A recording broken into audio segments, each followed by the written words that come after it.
démographique a été importante au pays, contrairement à ce qu'on voit dans certaines grandes villes américaines. Et Rémi, Montréal et Toronto sont en tête du classement. Exactement. Si vous vivez dans ces villes, vous avez assurément vu un afflux de personnes au cours des derniers mois. En fait, l'étude de Ryerson a été effectuée sur une période de 12 mois, entre le 1er juillet 2018 et le 1er juillet 2019. Et ce qu'on voit, c'est que dans les 20 villes où il y a eu la plus forte croissance démographique en Amérique du Nord, 11 sont des villes canadiennes. Trône en haut du palmarès Toronto, suivi de Montréal. Et dans le top 6, 5 sont des villes canadiennes avec Calgary, Ottawa et Edmonton. Regardons un peu la croissance. Elle a l'air de quoi dans ces villes?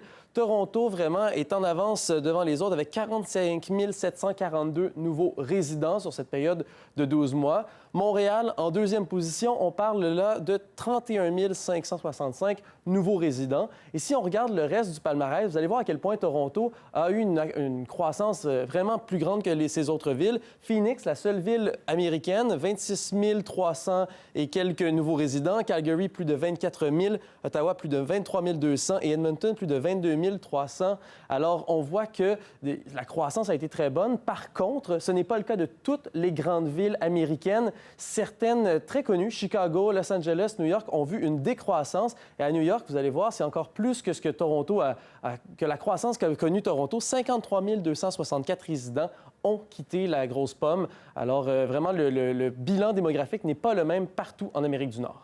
Et Rémi, ce serait l'immigration qui pourrait expliquer cette croissance. Les experts disent que c'est vraiment là, le moteur de croissance démographique, l'arrivée d'immigrants. Et malgré la pandémie, les immigrants continuent à vouloir venir au pays. Les avocats en droit de l'immigration continuent d'avoir beaucoup de dossiers. Et ça fait en sorte que les villes vont devoir s'habituer, vont devoir faire des investissements pour éviter l'étalement urbain. C'est ce que dit Éric Turcotte, qui est urbaniste et architecte. Il dit que les villes ont sous-financé leurs infrastructures. Elles vont devoir investir pour faire face à cet afflux, particulièrement les métropoles comme Toronto, Montréal ou les autres capitales canadiennes comme Edmonton ou Calgary.